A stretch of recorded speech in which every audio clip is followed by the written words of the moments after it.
Les gens sont avides de miracles, de nouveautés.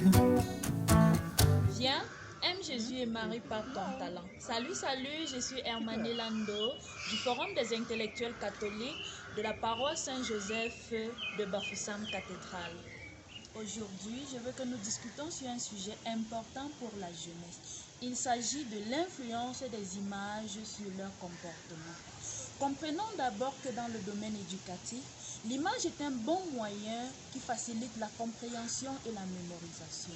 Or, aujourd'hui dans le monde, les images du mal abondent à travers les films, à travers les vidéos, à travers les affiches. Les enfants les portent sur leurs habits et c'est partout dans le globe. Posons-nous la question à savoir qu'est-ce que ressentent les jeunes lorsqu'ils regardent ce type d'image. Il a été montré que l'image a une grande influence sur le comportement et la personnalité de l'individu et surtout des jeunes.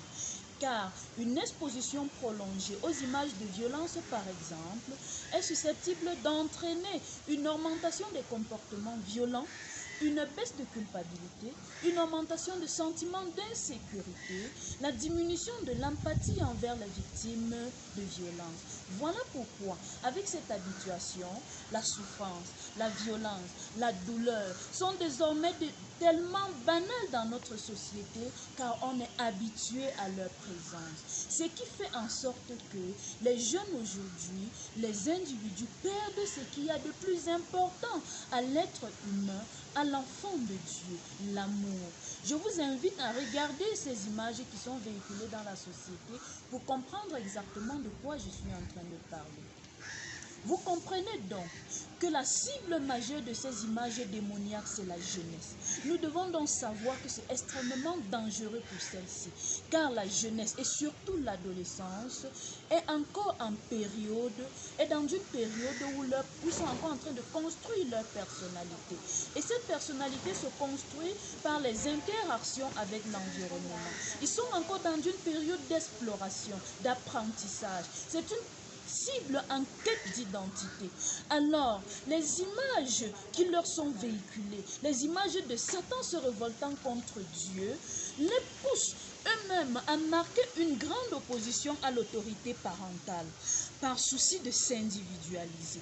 Alors, face donc à cette négativité, à ce mal, à ce mauvais qui leur est exposé, qu'est-ce qu'ils vont apprendre? Ils vont apprendre la violence, ils vont apprendre le mal, ils vont apprendre l'absence d'empathie. Voilà pourquoi aujourd'hui, les conséquences de ce type de comportement, c'est se rendre compte que les jeunes sont fascinés par le pouvoir.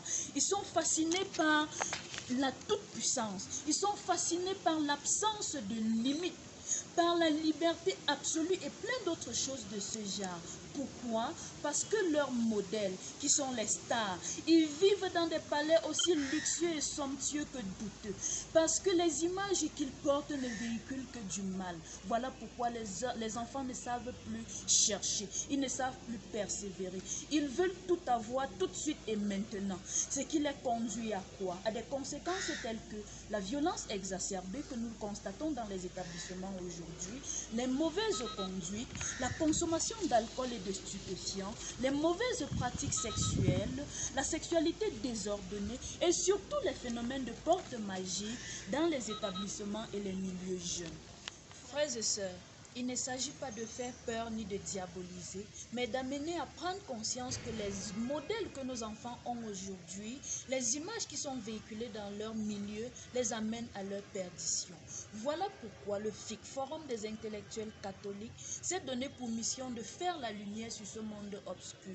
Parce que si nous voulons une jeunesse digne de ce nom, nous devons lui inculquer de bonnes valeurs. Nous savons que le salut des jeunes est une question chère aux yeux du Christ. Et la nouvelle génération a besoin de guides pour les amener sur le chemin de la sainteté. La première action d'évangélisation du FIC auprès de ces jeunes est la mise sur pied de ces cahiers portant les images de saints. En effet, nous avons dans l'histoire de l'Église catholique des personnes qui ont mené sur cette terre une vie exemplaire. Ce sont ceux que nous appelons des saints, nos stars du ciel, car ils sont des modèles pour nos enfants. alors les habituer à ces images aura un effet positif dans leur vie. Les cahiers du FIC portant les images des saints permettent de créer autour de ces enfants un environnement sûr, un environnement respectueux, joyeux et rempli d'amour et de confiance en Dieu. Ce qui est commun à tous les saints, comme nous pouvons le constater, c'est l'amour du prochain et l'amour de Dieu. Nous devons donc apprendre, réapprendre même à nos enfants ce qui est essentiel, l'amour et non la haine, la paix et non la violence, la bonne conduite et non la rébellion. En prenant ce saint, par exemple, Saint Jean-Paul II, que nos enfants ont pu constater sa présence au milieu de nous, en le prenant pour modèle, les enfants apprendront encore ce que c'est que la foi, ce que c'est que la persévérance, ce que c'est que la persévérance dans les épreuves, la confiance en Dieu, l'amour, ce qui les amènera à vivre une vie de sainteté et non une vie de désordre. Et ce n'est pas tout. À côté de ces images des saints que nous donnons à nos enfants, nous avons derrière les cahiers en 4e de couverture des prières. Nous avons ici la prière à Saint-Michel-Archange et nous avons également la prière de l'ange de la paix à Fatima. Ces prières, lorsque l'enfant se sent en insécurité dans un milieu ou à l'école, il lui suffit de sortir son cahier, de dire sa prière et il sera protégé. Protégé contre les phénomènes de transe collective, par exemple, que nous voyons dans les établissements. Protégé contre les attaques mystiques. Protégé contre les sectes et les porte-monnaies magiques qui leur sont proposées par leurs camarades.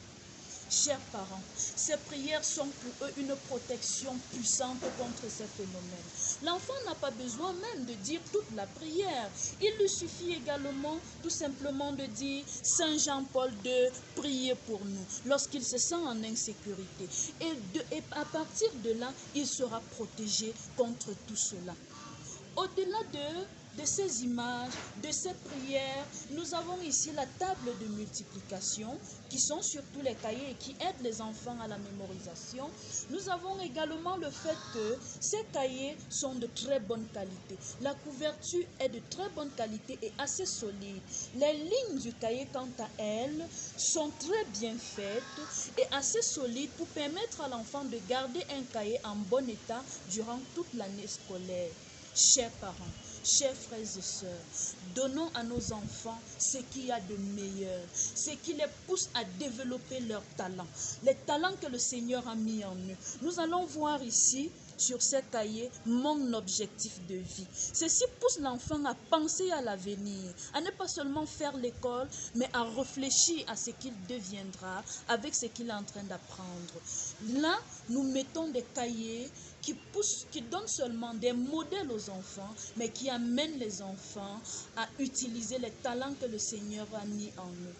Donnons à nos enfants ce qui va les guider sur le chemin de leur bonheur, le chemin du salut. Viens, aime Jésus et Marie par ton talent.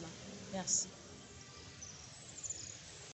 Entends-tu la voix des apôtres qui t'appellent au don de la foi ?